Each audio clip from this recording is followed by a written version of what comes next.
Hi, hello, and welcome to LX2 Codependency Coaching. I am Stella.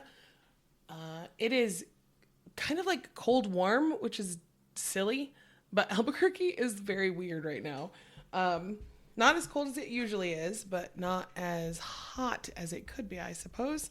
Start the morning off very, very cold.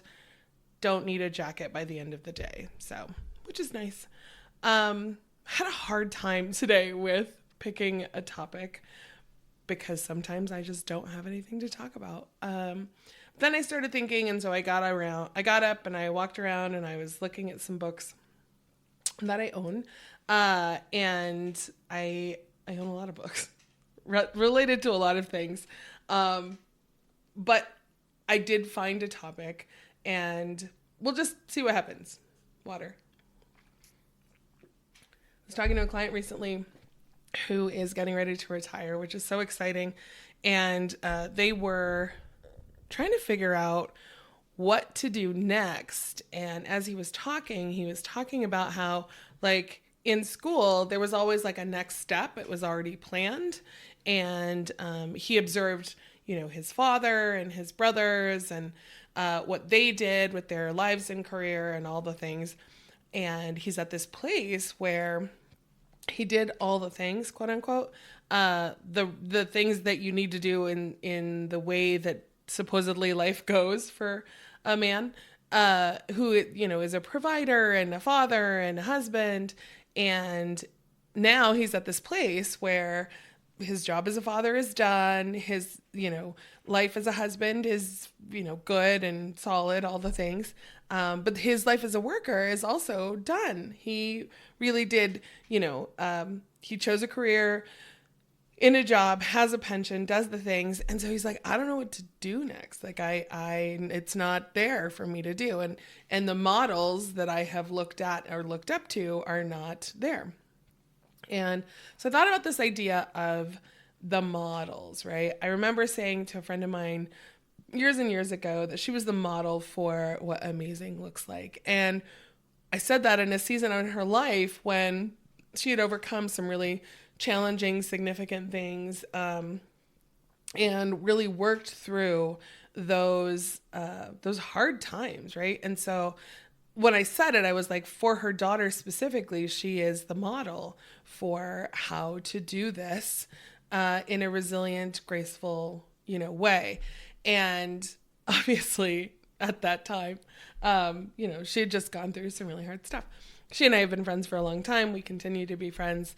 And there are definitely ways that we model for our children how to get through life. The funny part is oftentimes we feel as though we need to give them this cautionary tale and like, I don't want you to make the mistakes that I made. What I know to be true today is the mistakes need to happen, and they're not always the same as the choices that we have made. What I also know to be true, and the funny part is, back to this client, is that they chose to model things very differently for their child, who is now a grown-up. And the fear that we have often is that our child is going to, be a product in a negative way of the decisions that we make. What I know to be true is that none of that is actually how it works, right? We are not responsible in that way of like, we're being punished by our children's behavior or choices, or that's not how life works. But I think in a lot of cultural narratives, we are taught that, there's a cause and effect or a choice and a consequence for how we have lived. That is true on a micro scale, but not on a macro scale, right? Like in terms of we are being, we we reap what we sow in our children. Basically thinking that, however we behaved as children, we will then have to pay for as adults and certainly as parents.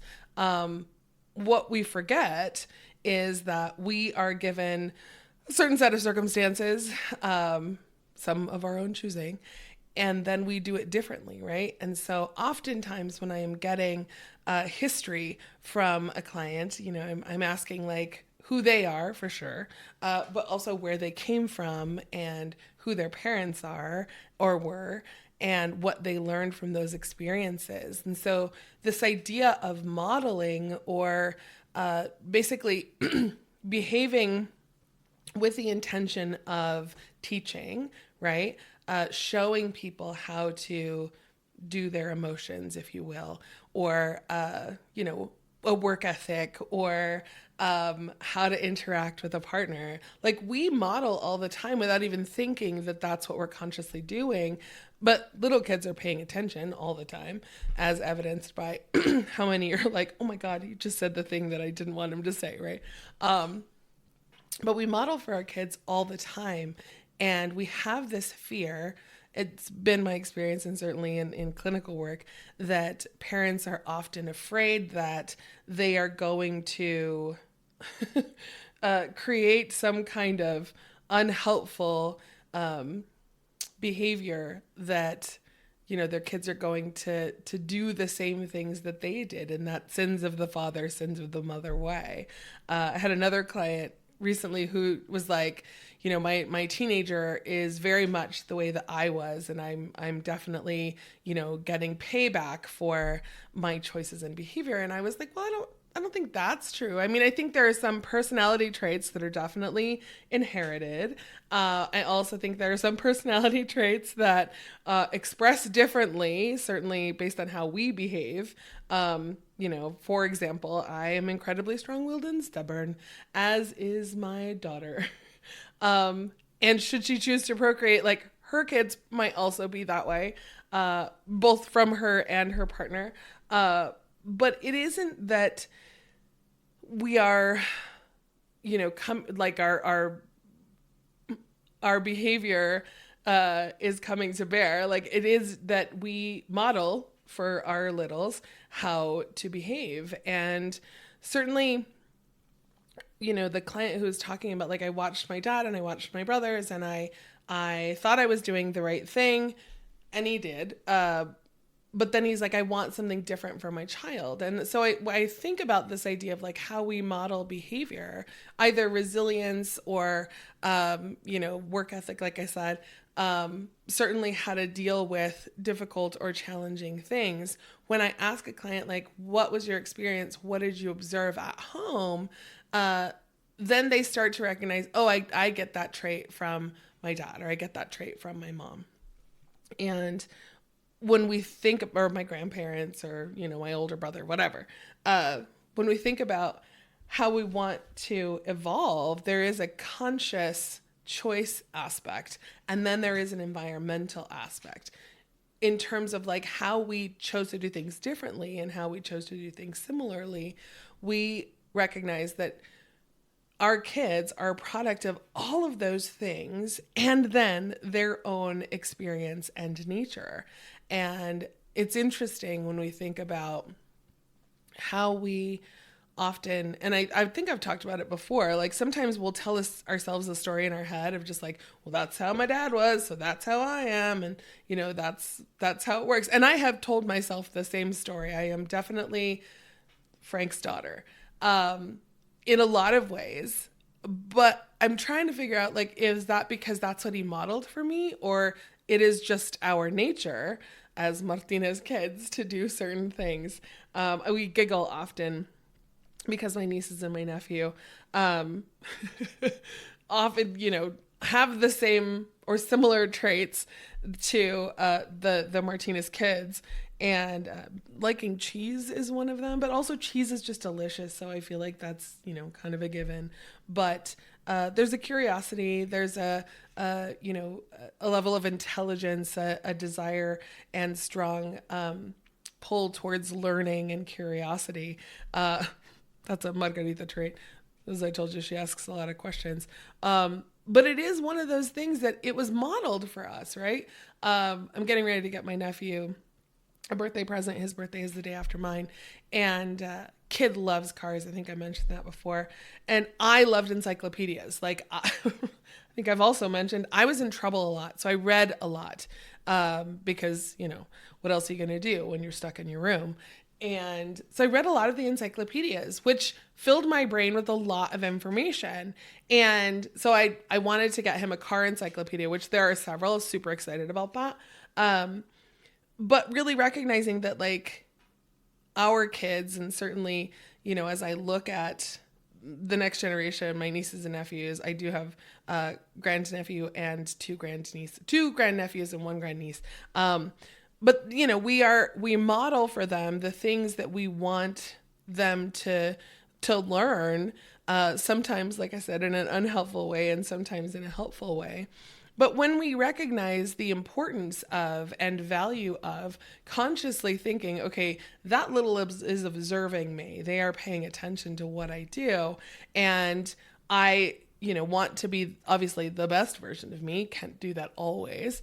But when we start to really think about how we have changed the environment, we have elevated it. I often say to parents, like, we want better for our kids than what we had, and not necessarily in a, like, make it better all the time. But, I think about my sister. She said, I have indulged my kids in the things that I maybe didn't get when I was a kid, which I understand. Like, they grew up my siblings, the younger ones, grew up in a ranch, very different environment than the way that I grew up.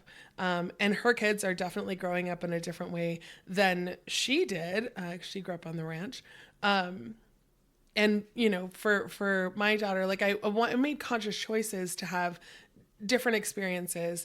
Some of the things, unfortunately, I recreated through conscious choices or not.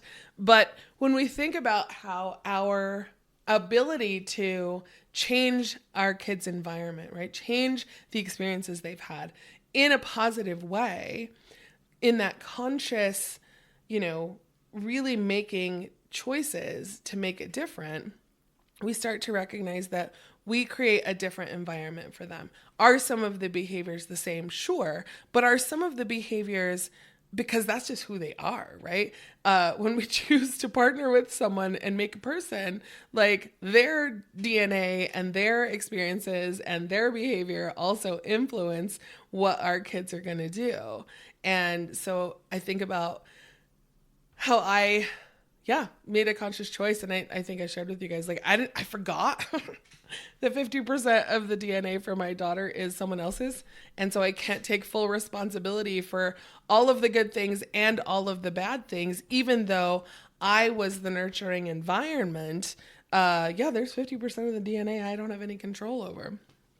And so for those of us who are partnered and raising a child with someone that we create biologically, we get to influence that behavior. We also get to influence, certainly the level of confidence our kid has. And part of us doing that is allowing space for curiosity, allowing space for mistakes, allowing space for their own, kind of spontaneous ideas, and also recognizing that some of those things we cannot control. Some of those experiences and environments we cannot control, aka school and middle school and high school.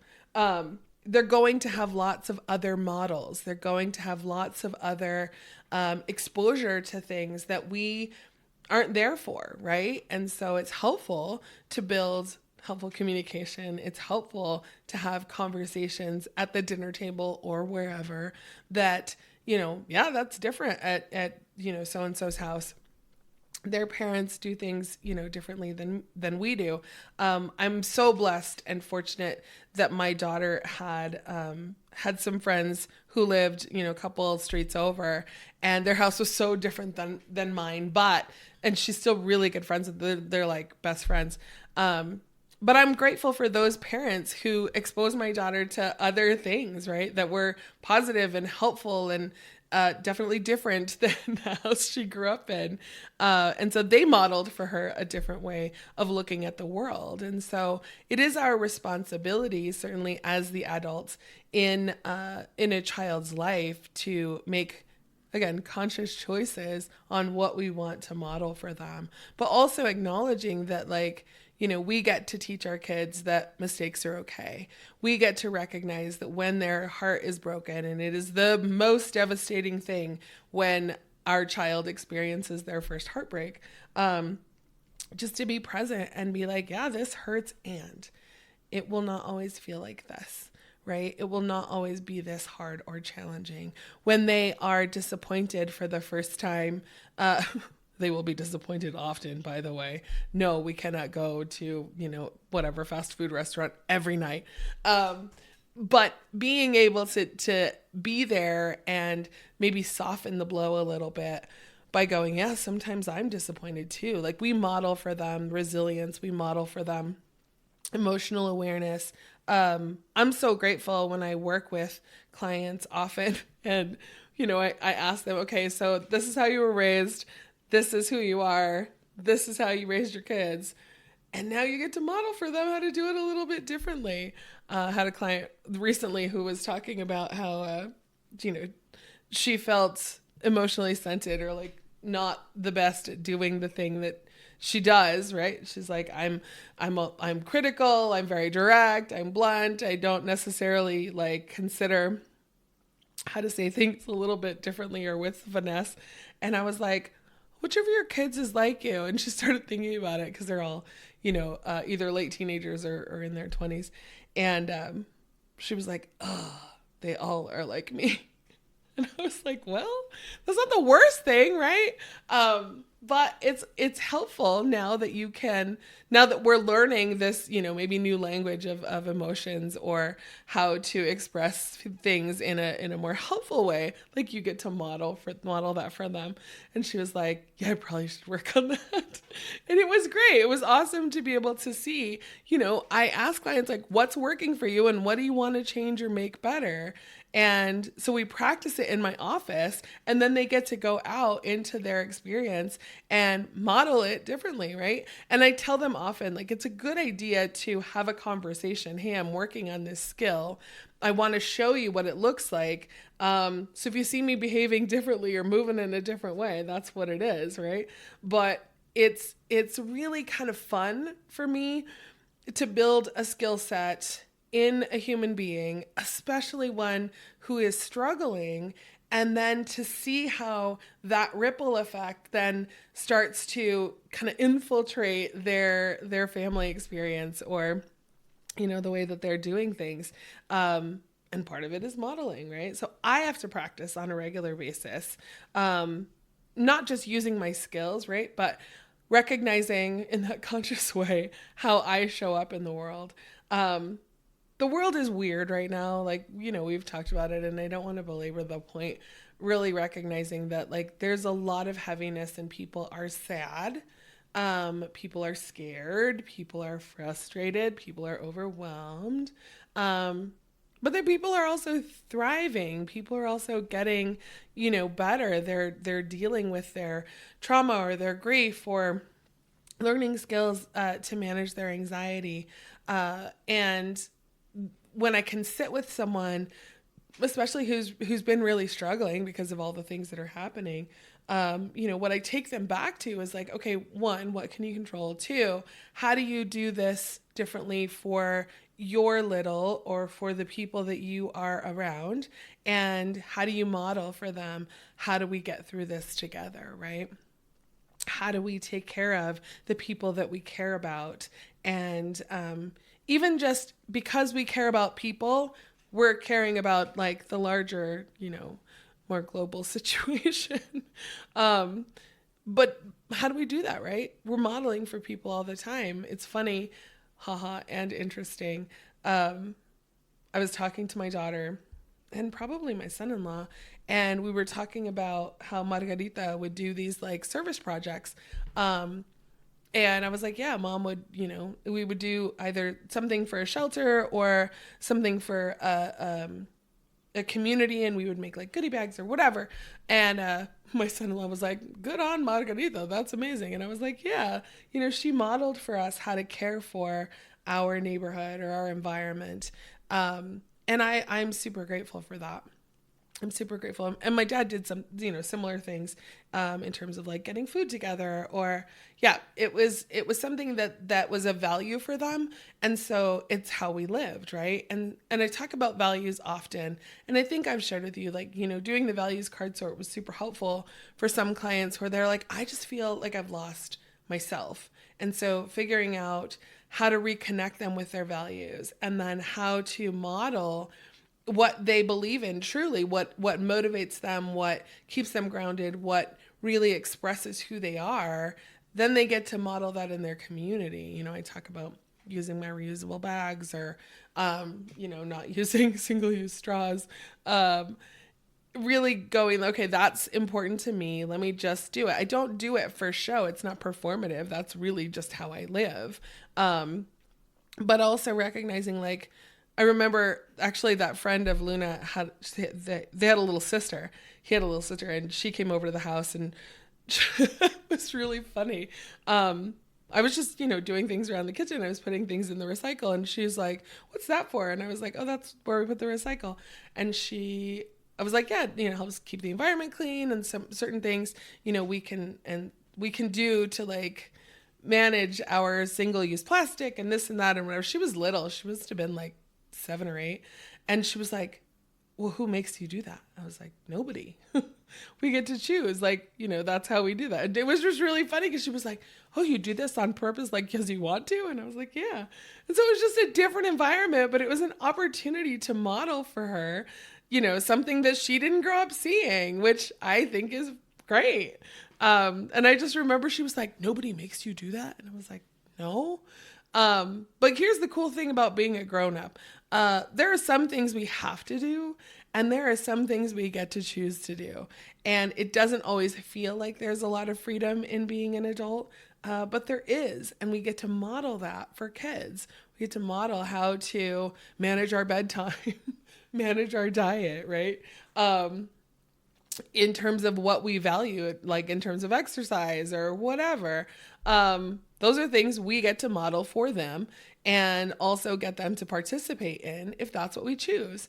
And I'm speaking about this in like all of the positive ways, but we also model a lot of negative, unhelpful things, right? And so this is where we consciously get to choose. There's your nugget. We talk about, all the things that are hard and difficult and challenging in this life.